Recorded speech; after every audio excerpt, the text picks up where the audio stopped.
नमस्कार मित्रांनो. कथा सुरू करण्यापूर्वी मी तुम्हाला माझ्याबद्दल थोडं सांगतो.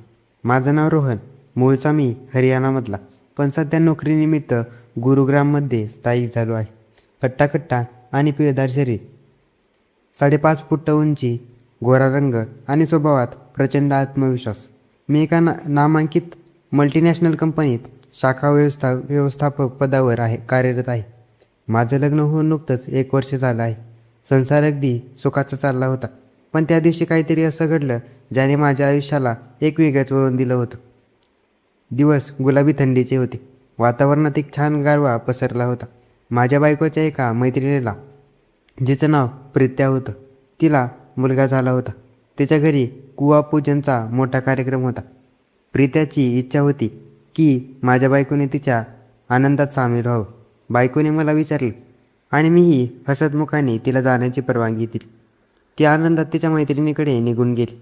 जाताना ती म्हणाली, "ऐका ना, मी तर चालले आहे, पण तुम्ही घरी एकटेच असाल तर जेवणासाठी बाहेर जाऊ नका. माझ्या बहिणीकडे म्हणजेच तुमच्या मेवणीकडे, माईकडे जाऊन जेवण करा." मित्रांनो, माई हे माझ्या मेवणीचं नाव. मी बायकोला आधीच नकार दिला. "अहो मॅडम, कशाला उगीच त्यांना त्रास? मी बाहेरूनच काहीतरी जेवेन." मग ती खूप हट्टी आहे. तिने हट्ट धरला, "नाही, बाहेरचं जेवण करून आरोग्य बिघडू नका. मी माईला आधीच फोन करून ठेवला आहे. तुम्ही तिथेच जाणार आहात." तिचा तो खट्ट्या स्वभाव पाहता शेवटी मी होकार दिला. ती तिच्या प्रवासाला निघाली आणि मीही माझ्या ऑफिसमधल्या कामासाठी कार घेऊन निघालो. त्या दिवशी ऑफिसमध्ये कामाचा प्रचंड ताण होता. संध्याकाळी मी लोकल गाडीने परतलो आणि माईच्या घरी जाण्यासाठी स्वतःची कार काढली. मी गाडीत घरी बसून स्टेअरिंगवर हात ठेवत होतो. तितक्यात माझ्या मोबाईलची स्क्रीन चमकली. स्क्रीनवर मेवणीचं नाव होतं. मी फोन उचलला. "हॅलो." पलीकडून एक अत्यंत लागीमिठास असलेला आणि मधाळ आवाज आला. "काय हो दाजी, किती उशीर करणार? कधी येणार तुम्ही? आम्ही तुमचीच वाट पाहत आहोत." मी थोडं खोडकर मस्ती करत म्हणालो, "माई, मला वाटते मी येऊ नये. उगीच तुम्हाला त्रास नको. मी बाहेरूनच काहीतरी गरमागरम जेवतो आणि रूमवर जातो." हे ऐकताच ती मिश्किलपणे हसली आणि म्हणाली, "दाजी, हे तुमचं नाटकं बंद करा हा. लवकर या. मी तुमच्या आवडीचं गरमागरम जेवण बनवलं आहे. मी आणि तुमचे साडूबाई दोघेही तुमचीच वाट पाहत आहोत." मी म्हणालो, "हो का साडूबाई पण घरीच आहेत तर? चला मग येतोच मी."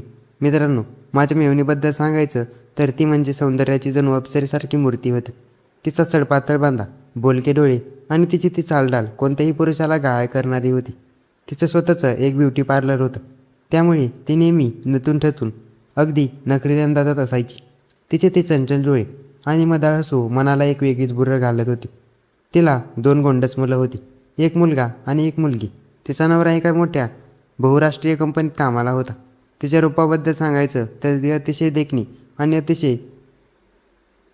होती. तिची कांचनकांती काया आणि तिचे रूप पाहून मनात नेहमी एक अबोली ओढ निर्माण व्हायची. खरं सांगायचं तर मी तिच्याशी नेहमी द्विअर्थी बोलायचो. मी म्हणायचो, "माई, मेवणी म्हणजे अर्धी घरची मालकी नसते. त्यामुळे मला तुझ्यावर अर्धा हक्क नक्कीच तर बनतोच ना." त्यावर तीही कधी मागे हटायची नाही. ती नजरेत एक कातील चमक आणून म्हणायची, "दाजी, संधी मिळाली तर तुमचा हक्क नक्की मिळवून घ्या. इथे नकार कोणी दिलाय?" तिच्या अशा बोलण्यामुळे आमच्यात एक गूढ आणि रेशमी जवळीक निर्माण झाली होती. मी कार चालू केली. रस्त्यात जाताना मी तिच्या मुलांसाठी काही फळे आणि छानशी मिठाई विकत घेतली. जेव्हा मी तिच्या दाराच्या घरात पोहोचलो तेव्हा तिने दरवाजा उघडला. दारात उभ्या असलेल्या माईला पाहून माझ्या शरीरात जणू वीज संचारली. तिने मोगऱ्याचा गजरा माळला होता, ज्याचा दरवळ संपूर्ण घरात पसरत होता. आम्ही सर्वांनी एकत्र बसून जेवण केलं. जेवण अतिशय चविष्ट होतं. जेवण चालू असताना सासूबाईंचा फोन वाजला. त्यांना रात्रीच्या ड्युटीसाठी नाईट शिफ्ट कंपनीत कामाला जावं लागणार होतं. ते मला म्हणाले, "दाजी, मला तातडीने ऑफिसला जावं लागेल." "बरं झालं तुम्ही आलात. माई आणि मुलं घरी एकटीच होती. तुम्ही आज रात्री इथेच मुक्काम करा." हे ऐकून माझ्या मनात जणू लॉटरी लागल्यासारखी धडधड सुरू झाली. माझ्या मनात एक विशेष खास जाणीव झाली.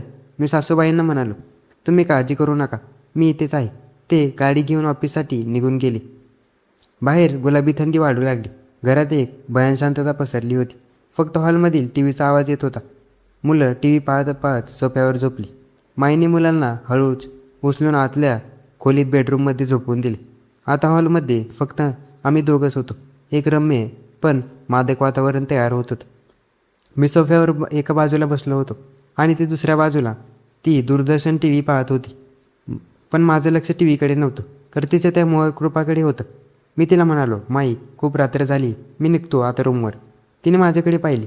तिच्या नशिल्या डोळ्यात एक वेगळीच उत्कंठा होती. ती म्हणाली, दाजी, बाहेर खूप थंडी आहे. एवढ्या रात्री कुठे जाता? आजची रात्र इथेच राहा.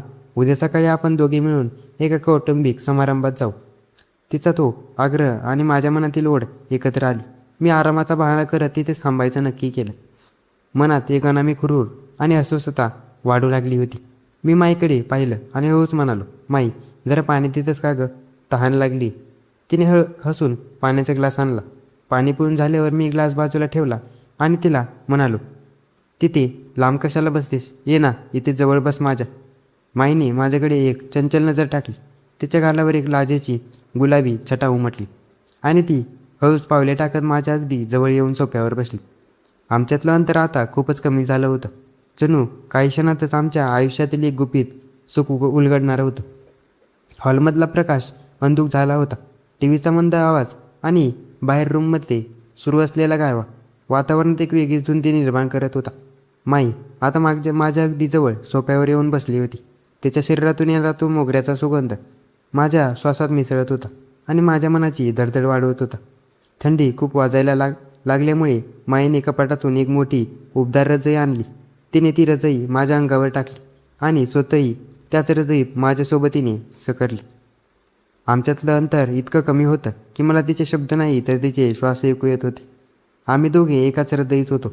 तिच्या शरीराची ऊब मला जाणवू लागली होती. आम्ही दोघेही हळू आवाजात गप्पा मारत होतो, पण आमचे मनातले विचार मात्र काहीतरी वेगळं सांगत होते. गप्पा मारता मारता मी हृदयाच्या आतून हळूच माझा पाय तिच्या पायावर ठेवला. माझ्या हळूवार स्पर्शाने तिच्या शरीरात एक शिरशिरी शहारा उमटून गेली. यापूर्वीही मी माझ्या मेवणीसोबत थोडी बहुत खोडकर मस्ती केली होती, त्यामुळे ती पूर्णपणे अभीक्षण होती. पण आजची रात्र वेगळी होती. आज आजूबाजूला एकांत होता. माझ्या पायाचा स्पर्श होताच तिने पाय बाजूला केला नाही. उलट तिने तिचे डोळे मिटून घेतले. तिचा हा मुख होकार पाहून माझा धीर अधिकच वाढला. रजईच्या त्या अंधाऱ्या खोलीत मी हळूच माझा हात पुढे केला. चोरून हात शोधणे सुरू झाले होते. माझा हात तिच्या मखमली त्वचा असलेल्या हातावर स्थिरावला. तिने पटकन माझा हात पकडला, जणू ती मला रोखू पाहत होती. पण तिच्या पकडीत कोणताही विरोध नव्हता. तिने हात पकडला खरा, पण तो बाजूला काढला नाही. मी हळूच तिच्या चेहऱ्याकडे पाहिले. अंधारलेल्या खोलीत तिच्या डोळ्यांची ती चमक एखाद्या दिवसासारखा मला मार्ग दाखवत होती. ती माझ्याकडे अत्यंत नशिल्या नजरेने पाहत होती. मी अजिबात वेळ न घालवता माझा दुसरा हात तिच्या पाठीवरून फिरवायला. तिच्या त्या सडपातळ बांधा असलेल्या पाठीवर माझा हस्तस्पर्श होताच ती अंग चोरून माझ्या आणखी जवळ आली. मी माझ्या हाताने तिच्या पाठीवर कुरवाळली सुरू केली आणि तिच्या केसांवरून हात फिरवणे सुरू केले. तिचे ते मऊशार केस माझ्या बोटांमध्ये रेंगाळत होती. आता आमच्यातील संयमाचा बांध हळूहळू फुटत चालला होता. मी माझा चेहरा तिच्या चेहऱ्यावर नेला. तिच्या उच्चश्वासाची उष्णता माझ्या चेहऱ्यावर जाणवत होती. तिच्या ओठांवरची ती हलकी लाली आणि माझी ती बेधुंत नजर. त्या रात्री वेळही आपली वाट विसरली होती. मी हळूच माझी हनुवटी तिच्या गालाला लावली आणि अत्यंत नाजूकपणे तिच्या सरशिरीत ओठांवर माझे ओठ टेकवले. हे आमचे पहिले चुंबन होते. तिने सुरुवातीला आश्चर्याने डोळे गच्च मिटले, पण तिने मला मागे ढकलले नाही. मी तिच्या ओठांची मदाळ चव चाखत होतो. हे चुंबन जवळपास 2 मिनिटे चालले. तिच्या श्वासांची लय आता माझ्या हृदयाच्या ठोक्यांची एकरूप झाली होती. चुंबन थांबवून मी तिच्या कानाजवळ गेलो. तिच्या कानाच्या पाळीजवळ माझ्या श्वासांची उष्णता जाणवताच ती थरथरली. मी अतिशय हळू आणि मादक आवाजात कुजबुजलो, माई, नेहमी म्हणायचीस ना, आज खरंच मला अर्धी घरची मालकीण असल्याचा हक्क दे ना. माझे हे शब्द ऐकून ती मधोष झाली. तिच्या चेहऱ्यावर एक मदाळ हसू आली. ती माझ्या डोळ्यात पाहत अतिशय लागवी मिठाच घेऊन म्हणाली, दाजी, हक्काचं घ्यायचं असेल तर मग अर्धा कशाला? जर घेतलास ना तर यापेक्षा जास्त पूर्ण घराची मालकीण होईन मी. तिचे हे बोलणे ऐकून माझ्या अंगात जणू विजेचा प्रवाह धावला. मी बेभान होऊन म्हणालो, मग दे ना आज तो हक्क. कोणी अडवलंय तुला? माझ्या या बोलण्यावर ती हळूच हसली आणि तिने लाजेने आपला चेहरा माझ्या छातीवर लपवला. मी तिला पूर्णपणे माझ्या मिठीत घेतलं होतं. आता केवळ गप्पा मारण्याचा काळ संपला होता. वातावरणात कामुक आणि ज्वलनशील उत्तेजना वाढली होती. त्याने हळूच तिची बटं कानामागे सारली आणि त्याच्या बोटांच्या स्पर्शाने तिच्या अंगावर शहाराच आला. मी तिला सोफ्यावरून हळूच उचलली. तिचे शरीर अत्यंत लवचिक आणि हुशार होते. मी तिला माझ्या कचाट्यात घेऊन आतल्या बेडरूमच्या दिशेने गेलो. ती लाजेने आणि ओढीने पूर्णपणे वेदना झाली होती. बेडरूममध्ये येताच मी तिला मऊ गादीवर अलगद झोपवले. तिच्या पैंजणांचा तो नाद माझ्या काळजाची धडधड वाढवत होता. जणू प्रत्येक पाऊल त्या रात्रीच्या गुपित सुखाकडे जात होतं. बेडवर पडताच तिची ती साडी थोडी बाजूला झाली होती. त्यामुळे तिची ती गोरी पाठ आणि तिचे सौंदर्य अधिकच मादक दिसत होते. मी तिच्यावर झुकलो. दोघांच्या नजरा अशा भिडल्या होत्या की पापणी लावण्याचंही भान कुणाला उरलं नव्हतं. तिने आपल्या नाजूक हातांनी माझ्या पाठीवर घट्ट पकड घेतली. बेडरूममधला तो 0 वॉटचा मंद प्रकाश आणि बाहेर सुरू असलेला पाऊस आणि गुलाबी थंडी घरात एक अद्भुत एकंत निर्माण करत होती. बेडवर माई पूर्णपणे मधोश अवस्थेत पडली होती. तिचे ते भरदार आणि उन्नत रूप पाहून माझ्या मनातील संयमाचा बाण पूर्णपणे फुटत होता. मी तिच्यावर संपूर्णपणे झुकलो. त्याने तिला आपल्या इतक्या जवळ ओढलं होतं की तिच्या हृदयाची धडधड त्याला स्वतःच्या छातीत जाणवू लागली होती. माझा पिळदार आणि रांगडा हात जेव्हा तिच्या मखमली त्वचेवर असलेल्या कमरेवर स्थिरावला तेव्हा तिच्या अंगात जणू वीज संचारली.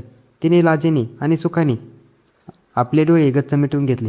तिच्या अंगावर आलेला तो थरकाप आणि हृदयाची धडधड मला स्पष्ट जाणवत होती. मी माझे ओठ तिच्या मानेजवळ नेले. माझ्या श्वासांनी ती गरमागरम ऊब लागताच तिने एक हळवा हुंकार दिला. तिची मखमली त्वचा कमालीची गुळगुळीत आणि अतुलनीय होती. तिच्या मानेजवळ माझ्या श्वासांची उष्णता इतकी वाढली होती की तिला स्वतःचाही अस्तित्वाचाही विसर पडला होता. मी हळूच माझी जीभ तिच्या मानेवर आणि गळ्यावर त्या लहानशा तिळावर फिरवली.